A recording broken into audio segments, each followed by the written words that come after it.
What you cooking, Mom? Cut. Fucking cut. Now I'm gonna go. I'm gonna go purchase one. That's the problem. This ain't for me. I was like, the background is mom and dad was addicted to crack cocaine. Okay. Right? All praises to the Most High. Hi, how are you? Welcome to another episode of the Doc Holliday Show, where we love to uplift black man, black woman, black teen, black child, black royalty, the magically melanated. Your mic on over there, bro? I ain't yes, hear you. it's on. This is a disembodied voice over there. Today, we're joined by another black royal, my brother, Coach Byron Harris. Coach, what's up, man? What's going on, sir? How you doing? How you doing, brother? Oh, man, I'm wonderful, man. All praises to the Most High. All praises to the Most High, man. Thank you for joining us. Now, first of all, Byron, I know you, man. Legendary coach here in Memphis, Tennessee, man, from a legendary family, the patriarch, Coach Terrence Harris, Sr. I don't think I ever really called Coach Harris by his first name. I haven't, but I had to say his name. Right. But Coach Terrence Harris, Sr., but I know you. Hey, real quickly, just tell the people about you, B. Well, again, I'm a coach, been coaching now, going on my 24th year. Everything that I learned, of course, came from my dad. Born and raised here in Memphis, Tennessee. When I was born, I guess we went and stayed at Castello Apartments. So I'm a product of that area. Mm-hmm. Big shout out to Glory Circle. This is where my grandparents stayed. Then we moved. We packed up. I think we got a little money. Packed up and went to Whitehaven. So of course I'm a lifelong Whitehavian. Went to West Haven Elementary from kindergarten to the 6th grade. Then left there reluctantly, went to Havenview at first because my mom thought they had a better school than Lanier. I went to Lanier, bro. Look at Miss Harris over there, her eyes. But you know what? But my mom actually, before she passed away, she was pushing me to Havenview. Yeah, you was there. I saw you in the hallway. I couldn't last, but Miss Cannell kept locking me up in the bathroom. But go ahead, bro. Yeah, man. But it turned out to be one of the best experiences, in my life. Then when I left Havenview, I was a baseball player, mm-hmm. and I always wanted to go to Fairleigh. But again, Bobby and Ed Harris wasn't going, so she made me. She said either you go to Whitehaven, or you go wherever. You're not going to Fairleigh. So I ended up my first 6 weeks of high school. I ended up going to Central. And it was just something about, don't get it twisted. I had a good time at Central, man, but I ended up transferring after 6 weeks and ended up at Whitehaven High School. And again, mom knows best. And I ended up, man, just having a wonderful time, great time and learning experience at Whitehaven High School. Hey, man, so I didn't know your origins was in South Memphis because mine was too. We grew up on college. I was raised and born on college in South Memphis. Right. Then my mom and dad, they moved on up like y'all did, moved to Whitehaven. So, right. But I don't understand, the hate on Fairleigh, man. I get it though. Well, but I don't get it. Well, it was kind of disappointing for me because growing up, my neighbors went to Fairleigh. And they were my, childhood heroes. Yeah, what I'm saying? Durrell Golden, Kim Webb, knowing all these guys. Mm-hmm. And then my dad also volunteer coached at Fairleigh High School. So, and plus I played baseball. Yeah. And so, man, seeing guys like Michael House, Kevin Booker, Robert A. there, and seeing all these guys play baseball, Mark Haley. Yeah. I wanted to be part of that. But, again, my mama had other ideas for me. Understand, man. I mean, like I said, when I say great coaching family, great football coaching family, for people who don't know, football wasn't really my first sport. It was basketball and boxing. But then when I finally decided to play football, I actually wanted to play for the Oilers with Coach Scooby. Because everybody in my neighborhood was playing for the Oilers, the Rainshaven Oilers, or whatever the heck they called them. I don't, because they were sorry because we used to beat the brakes out of them. But anyway, I was too young. So... And somehow I found out about Coach Harris and the Redskins, and that was the best decision I ever made, man, playing for Coach Harris and their Redskins organization because he was such a great man. And I still remember our first game. Our first game, bro. I could barely go back on two shot. My head too big on it. I just only want to see the big head. Just appreciate the IFC production. But my first game, man, because at first I didn't know anything about football. I was playing on the line. Yeah. Then Coach Wells was like, "Hold on, bro. Hold on, son." I was like, "Oh, okay." Athlete, yeah. Athlete. So you throwing the ball. My first game, I'm catching that thing like that. But how many touchdowns we hook up? About 2 or 3? I said, man, the Harris Holliday connection. Harris the Holliday connection, which. when at times when the Harris and Holliday connection got too big for what we thought, right? Oh, Coach Harris will just bring us on back down. So talk about those origins and that foundation, man, because we met a lot of great people, and your dad raised a lot of great men who have gone on to be businessmen, entertainers, criminal activities, but they wasn't there as little boys. Right. You know, he touched them all. You know what I'm saying? He touched them all. He touched them all. He touched them all, man. And you know, so my dad really started out as a coach for the Oilers. Mm-hmm. He had the senior team, man, and I just remember, man, seeing guys like Vincent Moore, Cheyenne Gibson, all those guys, man, and and my dad had, you know, a lot of talent around him. You know, one thing, you know, that he didn't do, one thing I appreciate the most about him, man, that it was never about him. Mm-hmm. It was always about the kids. It was always about the parents. It was just always about the organization, man. And then when the Oilers kind of tapered off, and I think they might have started junior high football. Mm-hmm. So he just came back down, and that's when he started coaching with the Whitehaven Redskins.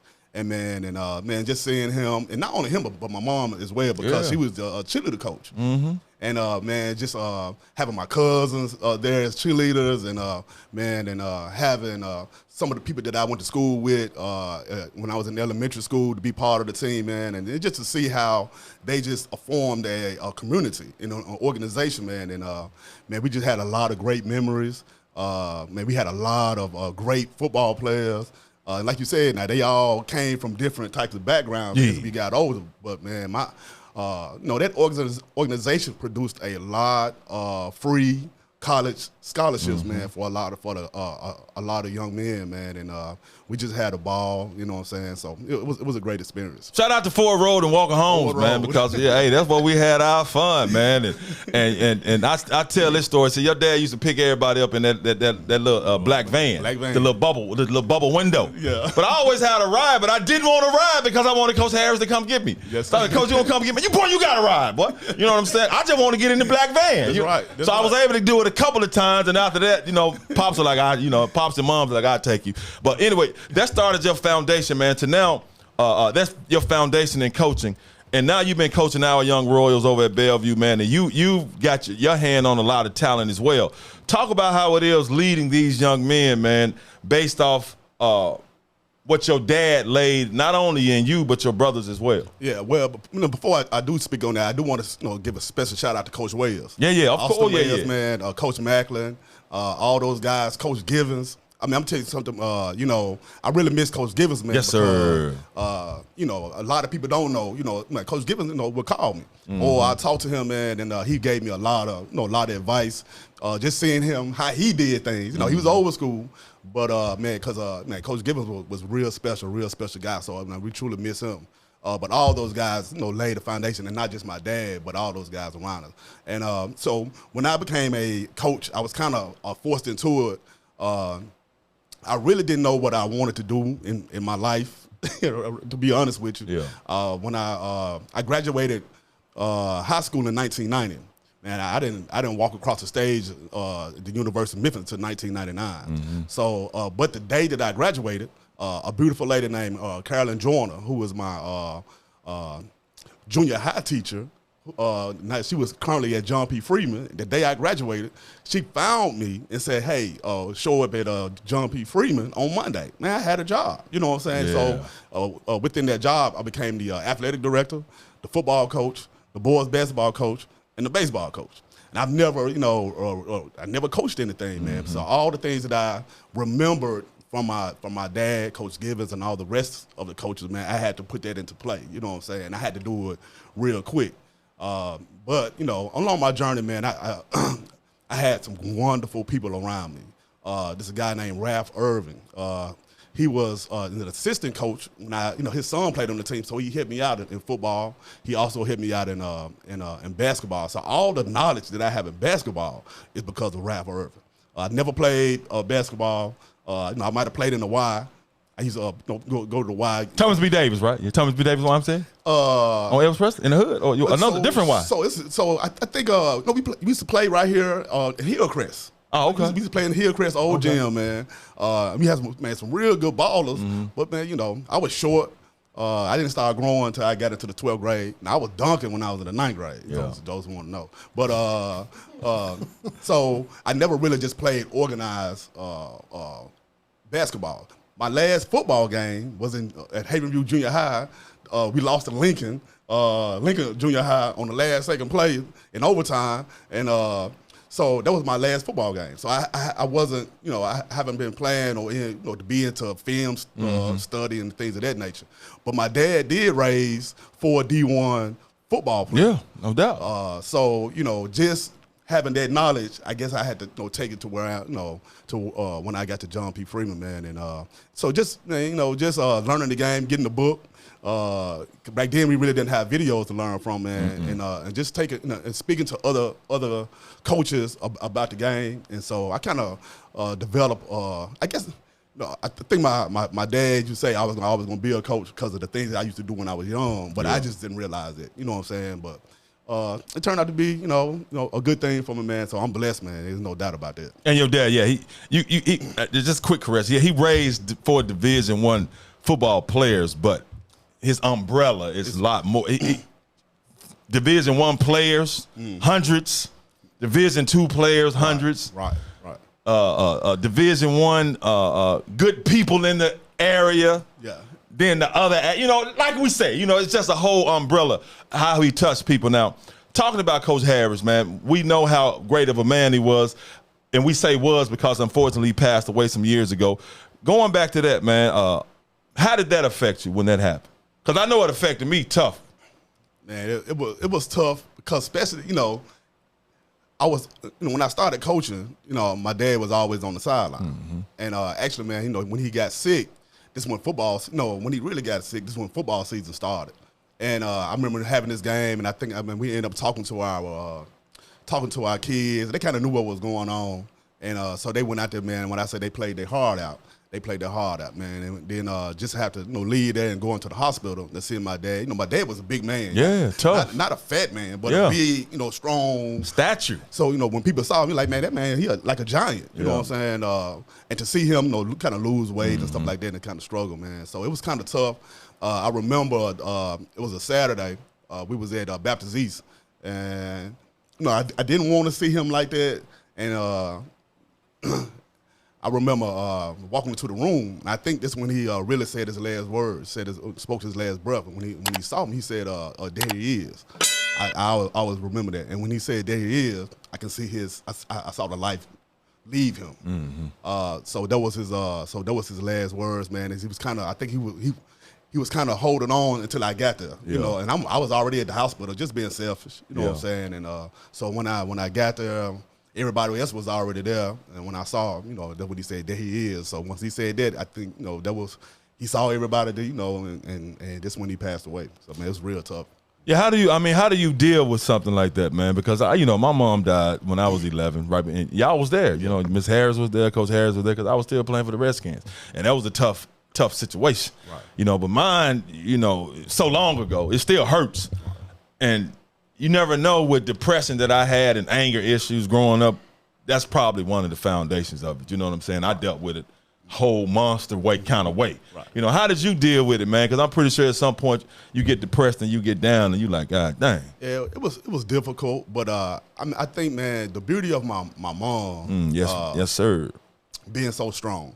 She was, she was there every day with my dad. You know what I'm saying? So, man, seeing how strong she was kind of allowed me and my brothers, my cousins, everybody to be strong as well. But as far as when I had to be in my own household, I think I struggled. You know what I'm saying? I struggled as a father. I struggled as a parent, dealing with the loss of my dad, because then now I started spending more time being a coach. You know what I'm saying? So so the busier, the more I did, I thought that it could help me ease the loss of my dad, man, which didn't turn out right. You know what I'm saying? Yeah. It wasn't until I really accepted it. I was able to sit back on my own and just realize, man, that my dad was a special guy. You know what I'm saying? And just to realize and just be thankful that I had the opportunity to have mom and dad in the household. I think that you know, and I thank God as well because you know you got to go through some trials and tribulations, man, to realize some things that you know that He had for you, man. You know, and so you just got to be thankful and I realized how blessed I was, so I can move on now. You know what I'm saying, and I can be a better father, you know, to my children, a better husband to my wife, you know, and so you know, it was tough, man, but. You know, his memory lasts on, so I'm happy about that. And there's a couple. I have a lot of great memories of Coach Harris, but I got a couple of them that's like my favorite. And one of them, I'm gonna let you explain it too, because I know I got a little smarter on you on the last one. But this first one was when I was playing for Memphis State. We played the Miami Hurricanes down in the Orange Bowl. You know, your older brother Terrence Junebug playing. You know, he All-American. You know, after we lost the game, I had a pretty good game. You know, about 8 carries, 70 yards. So I was trying to do my thing out there. But after the game. I ain't expecting to see. I know y'all at the game. Right. I ain't expecting to see Coach Harris and them and Miss Harris. I wasn't because you know, but Junebug playing on the other side. Right. I had already hung out with Junebug for a couple of days down in Miami. I was there too. Yeah, almost. We hung out. Yeah, almost got us in trouble. Yeah. You know what I'm saying? But that was on me and Isaac Bruce. You know, hey. Yeah. But anyway, so after the game, I come out the locker room. There he is standing with a big smile on his face, man. Mm-hmm. You know what I mean? I'm like. Hey, Coach, I got a little emotional. Like, you over here in our locker room waiting on me to come out? Your son over there baller who's an All-American. You know what I'm saying? So that's one of my favorite memories of it, and I appreciate that so much, and I used to tell him that because he caught me off guard, man. I knew he was there, but I hadn't seen him yet. Right. So for him to be standing there when I come out of the locker room, one of the first people I see, because my dad and them, he couldn't come. You know, he wasn't coming. It was Miami, man. Right. And then nobody expect us to win anyway, but we could have won. I'm just letting you know now. Yeah. I'm going to say it again. If our starting quarterback wasn't hurt, look, bro, hold on. If our starting quarterback broke his leg, look, bro, we had Miami. We was in that head, dog. It was their senior game. And there's no way that my brother and them was gonna lose that game. Hey, true. But anyway, man, to see him out there, one of the first people I see, man, with a big smile on his face, telling you know him how proud I am. And I think I still remember Miss Harris or something saying was like, "Who that?" Boy, I thought that boy was out there like Herschel Walker or something. You know what I'm saying? So I was like, because I was trying to do my thing. But that and when we made a trip playing for the Redskins, man, we Shreveport or Shreveport, right? Shreveport, Louisiana. And it's crazy that we both remember this because it was one of the learning lessons. Yeah. He taught us a great learning lesson. And like you said, you were much smarter than me. And so, you know, I'm the quarterback of the football team. And keep in mind that, man, we were loaded. Yeah, we were stacked. With players, and including the quarterback. We had Rule Caldwell. Yeah. I'll never forget him. Walker home finest. Man, just thinking about all the guys, man. Clarence Linden, like I said, Mark Haley, Frank Blunt, all the guys that we had on that team. And for whatever reason, we had an attitude about something. I think it was about who we was playing, or they say we might be too old. That's the thing about it. We was playing a team who we was like, Coach Harris, you know, they were like, man, we finna kill them. Yeah. We drove for this? Yeah. So he was like, y'all ain't gonna play or something like that. Oh, yeah, he said we weren't gonna play. And I was like, man, shoot, we're gonna play. So here I am having a temper tantrum. And I think I remember my mama telling me, kind of need to calm down. Yeah. But not only was I having a temper tantrum, Doc, you was having a temper tantrum. Yeah, I was. Yeah. Yeah. Oh. And my dad said, man, if you don't, if you got an attitude, you won't play. I'm like, man, whatever. Man, I continued to have an attitude. So to make a long story short, I didn't play. And Doc out there going crazy. I went loco because I shut my mouth. Because me and B the best players on the team, and he like, if I play y'all, it's gonna be 50,000 to nothing. Right. So I shut my mouth. I said, let me go and poke my lip in and shut up. But B, yeah, man, I kept going, and I'm like, man, my dad is not going to sit me down. He might sit Marks or somebody else. Yeah. And I should have known better because my daddy don't play. I should have known better, man. But of course, man, you've been around other players. You got the cheerleaders out there. You got all this. So I thought I was the big and bad, and the probably like one of the best players out there. You were. You know what I'm saying?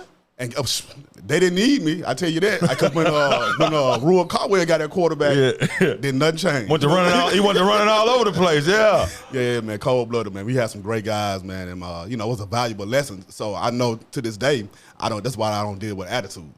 Man, if you got attitude, you can't play. You know what I'm saying? We might have a little issue or something like that, man. But you got to get over yourself, and you just got to play But you got to go out there with a positive attitude and the right mindset, because if not, I could have went out there and messed everything up. You know what I'm saying? So man, it took me a minute, but I got it. You know? He got it. Yeah, I got it. While I was out there getting touchdowns, baby. Hey, don't get it twisted. I got it in the fourth quarter. Yeah, that's what I said. You eventually got in though. That's what I'm saying. When I got in, my dad, he let me call my own, call the play. Yeah. So it was an 18. I got that ball and I scored. Yes, sir. I said, hold on, you did get in the game. You just set you down for the majority of the game. Fourth quarter, man. Now you're talking about not dealing with attitudes. Now, as a coach, specifically, different places you coach, but here at Bellevue, where you are now, and where you've been how long you been over there? So this is going on my, I think 13 or 14 year at Bellevue Middle. And how many, and just all the Division I players you produce, because I'll be like, every time you post something, I'll be like, damn, that dude went to Bellevue too? Just talk about all the talent that you've helped cultivate and the young Royals you've helped take to the next level, because they leave Bellevue with a great foundation before they go to Central or anywhere else, so they already know how to play the game, they already disciplined, they already structured, and it starts with what you give them at Bellevue. Well, I think the overall program, the school, everything about Bellevue, it kind of does it, gives them everything, the academics, the athletics, but also the school environment. So, I don't want to take credit for that. You know what I'm saying? I just think, man, we just provide an opportunity for them to come in, learn the game, whatever sport that is, because it's not just football and not just basketball.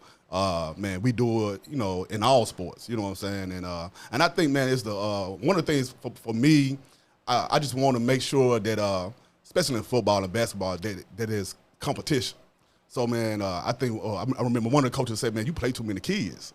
I'm like, well, am I here to win, or am I here to get them prepared for high school? Yeah. You know what I'm saying? So winning take care of itself. I'm not I realize if we win or if we lose, I get paid the same. Yeah. So, man, there's no reason for me to be stressed out about winning. You know what I'm saying? So I know it might not be a popular thing. We play to win the game. Yeah, we play to win the game. That's what we practice for. Yeah. But my main goal for middle school is to get our kids ready for high school, man. And I think that as an organization or as a program, we do a wonderful job doing that. And it's not just me. I have some great guys who are working along. Larry Quinn, who's been there with me since I was at John P. Freeman. I have Willie Knox. I have Rashad Clayton, who used to play for me. I have Vincent Devers, Coach Bo. I got Coach Skeet. I'm so happy to have him with our program. I don't want to miss anybody. Coach Rachi. I've always had great people around me. And so, man, when you come to our practice, we're going to try to make it to where they'll get ready for high school. Not getting ready for the NFL. Mm-hmm. I do have wonderful parents, meaning they allow us to do what we do. They understand, you can't come on this football field, you can't come on this basketball court trying to do this and trying to do that, because we're gonna get rid of you. We love the child, but this is what we do. You know what I'm saying? And it might not always equate to winning games, but man, when you leave us, you can see that they're ready for high school, and that's all that we can do. You know what I'm saying? So, in the process, we just kind of been winning too. Yeah, y'all been winning too, and that's my thing, because I think that's where a lot of coaches fail. Our young people, look, man, everybody not gonna make the NBA, NFL, WNBA. It ain't gonna happen, bro. Right. And not saying you can't do it, because we can do anything. Right. Especially with us being that's not everybody's path. Everybody can't go. Right. But my whole point is, a lot of these coaches, man, they're only focused on their own resume, and they fail the kids. What I like about you, and I want you to expound on that, because a lot of our young Royals, whether it be male or female, they need structure. They need guidance. They need to know that you love them. They need to know, look, this is how you be successful in life. This is what you're going to face. This is how you deal with it, and understand sports can just be an avenue, and it can – talk about that, man, because I see a lot of coaches, I really just be wanting to choke and smack the hell out of them, bro, because you're failing our kids with that bull. You just worried about winning titles, man. Mm-hmm. Our young black people got to go out into this world and try to succeed, right, when the world is trying to do everything to keep us from succeeding. Well, I try to be kind of like realistic and try to treat them kind of like the world's going to treat them. So, you can't always, and and it's really individual based as far as how you deal with each kid. Yeah. Because, you know, some kids you can get on, you know, some kids you can't. You know what I'm saying? It's just a different world, and it's a different type of children that we have now. But, you know, I try to, sometimes, man, you know, like I said, I try to, not say that I'm cruel or anything, but the world is cruel. So sometimes, man, you got to treat them like, hey, man, this is the real world. This is how the world goes. So when you leave out of this school, everybody's not going to care about you. Everybody don't care, man. Even if you go score 25 points a game, yeah, they care about what you do. They don't mean they care about you as the person. And you got to understand that. You know what I'm saying? So just being the coach, you know, it's a time to be loving. It's a time to be caring, but it's also a time to be, man, direct, and it's a time to be like, man, listen, I'm not studying you. I remember I told this you know, this kid, you know, she and bless her heart, you know, and I love her to death, but you know, she was talking in my class while I'm talking, or you know, and my coworkers talking, so I had to tell her, I'm like, man, you being disrespectful, so don't come to me, you know, talking to me like we cool. If you're going to be disrespectful, then guess what? Then I'm gonna be disrespectful to you. Jump back on your dome. I'm going to treat you how you treat me. So, you know, and that's kind of, you know, it's bigger than just teaching the game, but you also got to let our kids know how the world is, and you got to, you know, you got to treat people a certain way, you got to act a certain way, and you can't be fake. You know what I'm saying? So, man, don't come to me being fake. Be real. And if you got an issue, hey, let's talk about it. You know what I'm saying? But, you know, just to see how a lot of our student athletes that go on and do great, man. I just think about the wonderful job our principals, you know, do. We got Mr. Malone, Dr. White that's there now, and our teachers, and so, man, it's just a blessing, man, you know, to be where I am. But I see a lot of great coaches as well, not just at Bellevue. You know what I'm saying, man? I'm a big supporter of all of them. You know what I'm saying? And I cheer everybody on. You know what I'm saying? So it's not just about Bellevue. It's about our kids, you know what I'm saying? So, man, whatever, I get calls, man. I think, man, I work for the SCIAA, you know what I'm saying? How many calls I get about, you know, what to do this, how to do that, and stuff like that, man. So, if anybody to say that, you know, coach, I'm not Jason the hater like my brother, but if anybody say that that's not, then you don't know me, you know what I'm saying? So, man, yeah. How do you deal with the disciplining kids now? Because you can't say it, but I'ma say it. But when the school system took discipline out of cats whooping you with that paddle or that belt, and sometimes in my case I got punched. It is what it is. See, this is the problem because some grown people you just can't trust. You know what I'm saying? But my thing is, what I don't like is they pretty much taking all accountability out from our kids. They can act however the hell they want to act, do whatever they want to do, because the schools don't want them. Because if you suspend them, that's funding that's gone. They got to have them in the building. Right. You know what I'm saying? So This is what I'm saying. Because now, when our kids are able to act a fool and do whatever they want to do, guess what that transfers over to? In the world. In the real world. So now you teaching them how to be criminals, because you're going to get held accountable out there. I know, Miss Harris, I don't have a microphone over there. That's because she stood up when I said that.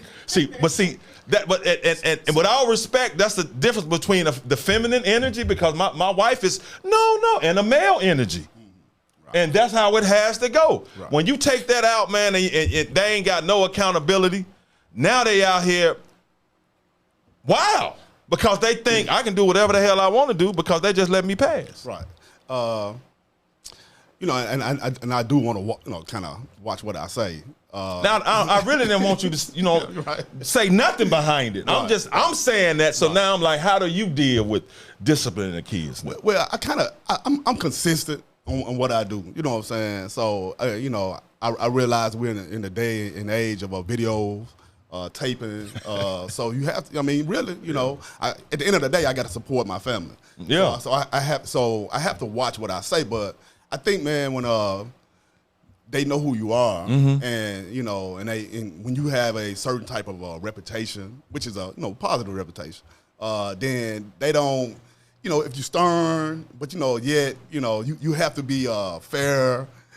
I'm trying to say all the right things. Yeah, say the right things. I'm trying to say the right things. I say the wrong things. Yeah. You say the right things. Yeah, I'm trying to say the right things, man. You just you do have to tread water, because kids, our kids are, kind of different these days. And what we growing up, I remember being tardy for school or tardy for class, and they got that paddle waiting for you. Yeah.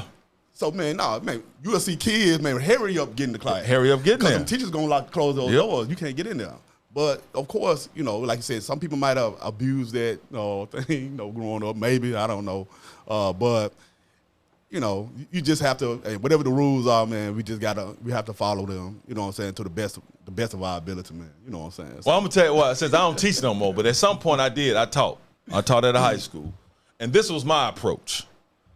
Because I understand where a lot of them coming from. Right. They in the inner city, a lot of them gang banging. I was in the inner city. I got involved in some organizations when I shouldn't have. Mom was passed away, Pop's busy working, so I got a lot of free time to do a lot of ignorant things. Right.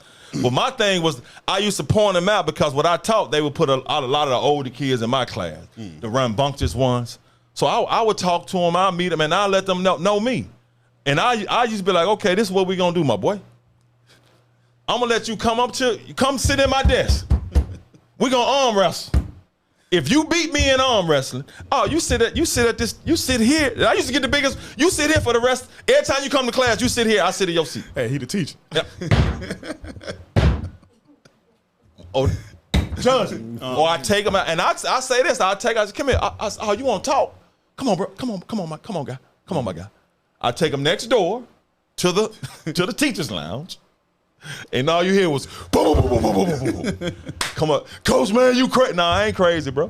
It is what it is. Then I sit back and talk to him. You know what I'm saying? You can't do that now. Right. You couldn't do it then. Right. But they knew I loved them and they knew I cared about them. You know what I'm saying? It's tough love, and sometimes it's crazy that the kids really do want discipline. They want the discipline. They want the discipline. They want it. And it's kind of.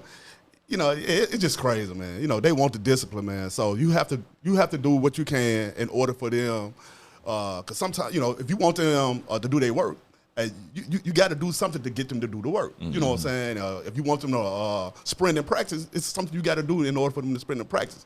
Now, or not, then you have to get rid of them. You can't do that. I can't discipline. Yeah, I can't touch you. Yeah. So I guess unfortunately, you can't be out here. You have to go home. You know what I'm saying? Then that's a whole another issue, man. But you just got to stay firm on the things that you're doing. You know. Keep doing it your way. Speaking nicely to him. Miss Harris looking on. Keep doing it your way, B. Stop it. Don't you. Okay, do it and do it. No, you can't even do that. You can't even do that. So keep doing it your way, B. Yeah. But but it is a balance, man, because I see our young people, I be like, man, God dang, bro. I got it, you know what I'm saying? Because open rebuke is better than secret love. I got to tell you when you're doing wrong, man. I can't just let you keep going down that path because they want me to let you keep going down that path because they want to lock you up. And it will destroy. So as a coach, it'll destroy your team. As a school, it'll destroy your school building. You know what I'm saying? Yeah. It's anything, and not just school. No matter what, if you let bad spirits in, or if you let the people continue to do what they do, then it knocks down your whole organization, man. So man, you got to have some type of discipline. Yeah, you can. Now, before we wrap it up, I know because the part of this is that I know where you are now, man. Beautiful house, beautiful family, beautiful blended family, man. Your stepson just signed with Alabama State. All praises to the Most High, hooping, man. Your son, Keyshawn, doing his thing. Your daughter's doing their thing. Tell me about dark points in your life that you didn't have and how you pulled you up. Because the point of this is that I try to tell, all of us got a story, man, especially if you magically melanated. All of us done been through something. All of us done had to make our way out of spots. And you ain't by yourself. I don't care if you think you rich and you wealthy or you down here. We all got similar experiences because if we got this magical melanin, man, we dealing with some mess. Right. So how some of your lowest points and how'd you get up out of there? Because there's a lot of people watching be like, God dang, I feel like giving up. But like, no, don't give up. You got to keep it going. Well, first, let me just say this, that the things that I went through had nothing to do with my mom and dad. They raised me the best way they can or they could. I never seen my dad. I don't know if he cheated on my mom or not. You know what I'm saying? But he was a great positive role model. He was a great positive role model. I'm speaking on men that I've been around. My uncles, Bookie, Bit, Coochie, my uncle AC, my granddad, my big daddy, they were all men. They were all men. So the things that I went through were self. Yeah, you know, and self-inflicted. Self-inflicted, and I think you know, it's just an experience that I had to go through. But as far as dog moments, I think it just kind of started for me. Maybe when I went to junior high, you know, I had a real bad stuttering problem.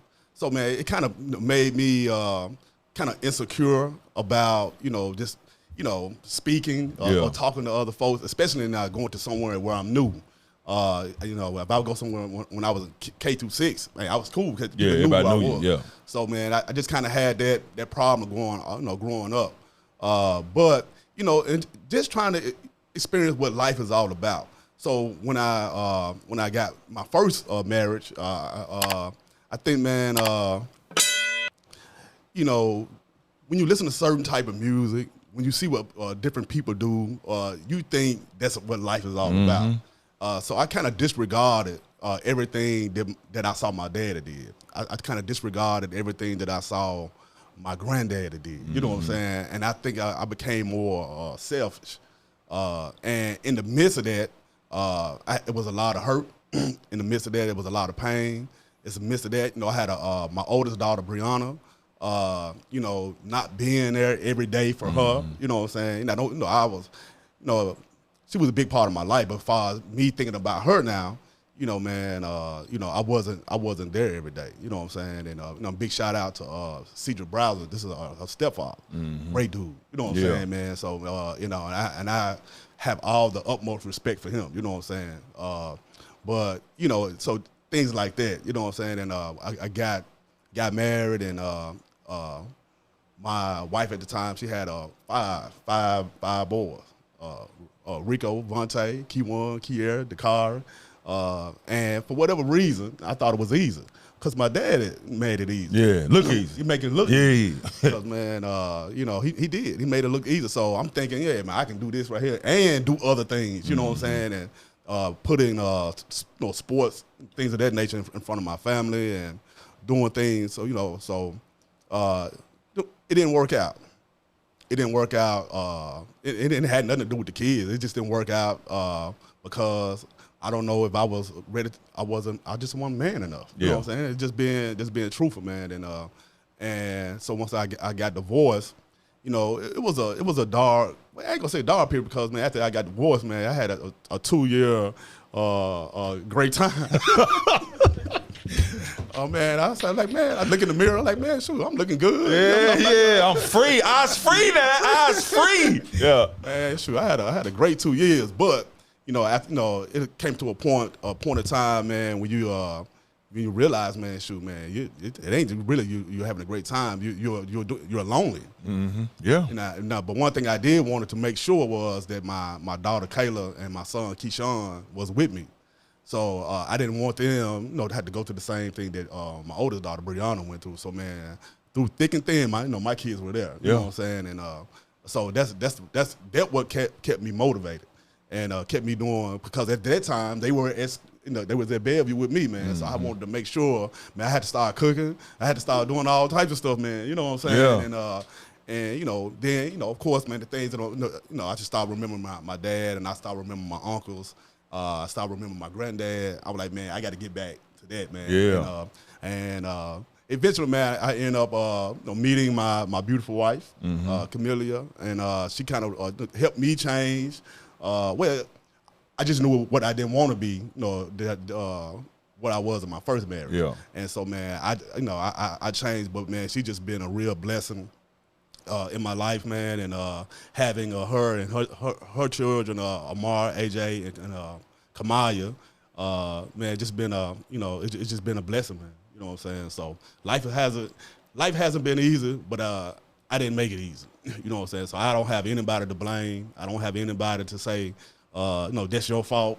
So man, that's why I'm so thankful, man, for the people that I had around me, man. And I thank God because, man, you know, I could have went the wrong way for no reason. You know what I'm saying? Yeah. And it's just me. You know what I'm saying? And me playing my own mind games with myself, man. When you know, when it's all was already there. You know, and to me too, man, I was kind of, I used to have a bad attitude, a real selfish man. That's one of the reasons why my brother Terrence, Jason, of course, Maurice, Tonio, all those guys stayed in the house, at a certain point in time.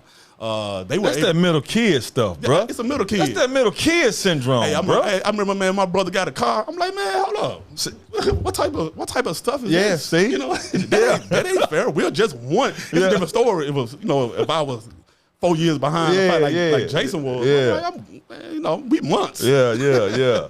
But but everything happens for a reason, man. I think I'm a much better person now because of all the things that I put myself through. You know what I'm saying? For no reason at all. But it is what it is, man.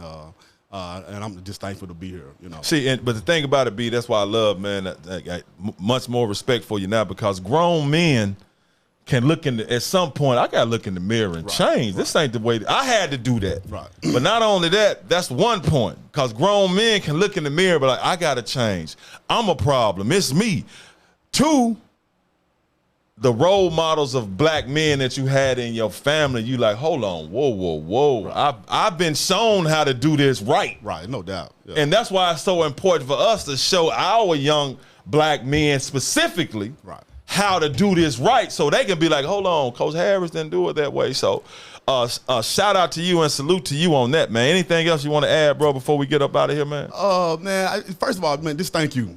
And a lot of people don't know, man, that, man, coming to, we've all, we grew up together. And, of course, when you grow up together, you kind of, you got families, you kind of separate yourselves, man. And, man, I just, I'll never forget the day that I came to the park and I saw you. Yeah, we linked up. Yeah, we linked up, man, and my life has been different ever since.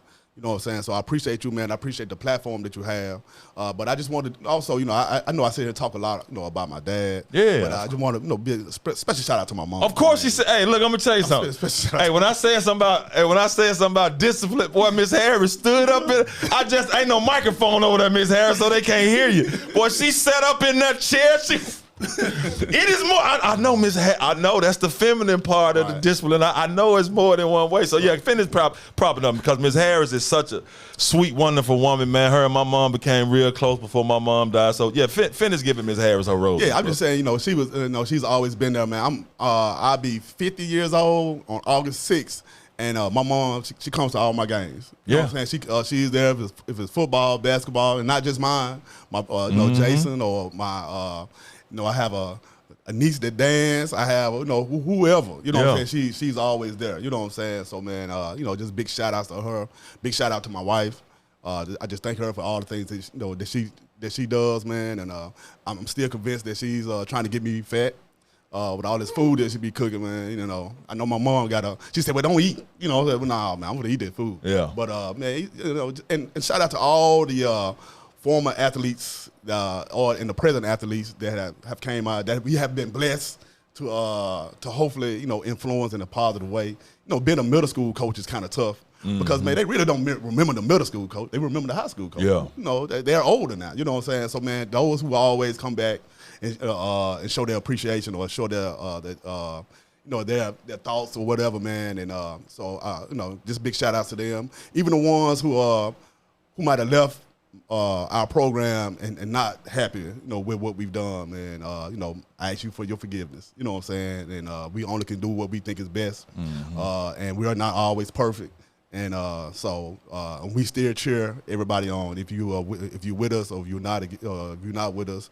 And just big shout outs to all the coaches who out here trying to do it and trying to put the kids' best interest at hand. So and I appreciate the opportunity to speak. No, all praise to the Most High, man. And I'm gonna tell you, see, what happened is in the park. See, me and Byron been knowing each other for a long time, but we hadn't really talked or saw each other, But I follow him on Twitter. He would tweet some stuff sometimes, and I read it. I be like, So I just hit him with some scriptures one time, just out the blue. Now he ended up admitting, like, man, what the hell? You sending me? I don't know what this means. But since then, all praise. You know what I'm saying. So that's the story of that. So he went from like, what the hell is texting me this stuff for? So now, cause the truth is the truth, then So, but anyway, B, I got so much love and respect for you, man. Thank you for coming. And Miss Harris, I'm sorry that the microphone ain't on you. What? I hope I ain't saying anything that's gonna get me pinched or smacked when we done. You know what I mean? But I appreciate you so much, bro, and keep up the good work, man. I appreciate you, man, and thanks to the Fathead Productions, Fathead TV over there, ISF Productions over there, man. No, appreciate it. Hey, normally, look, cause we got a live show here. We got to do here. Hey, normally that boy hit the mic. He cut everybody's camera off and put it on him. But he's sitting back there listening to it. That boy be Bobby Brown and me up here, dog. We be New Edition. I be getting my Ralph Tresvant and Johnny Gill up. That boy Bobby Brown. No, all lies. Man. No. All lies. But no, man, appreciate you, man, for real, man. Appreciate you, man. And that's gonna do it for another great episode of the Doc Holliday Show, where we love to uplift black men, black woman, black teen, black child, black royalty that magically melanates. Until next time, we out. What you cooking, Mom? Yeah, thank you, brother. Thank you. Good deal, man.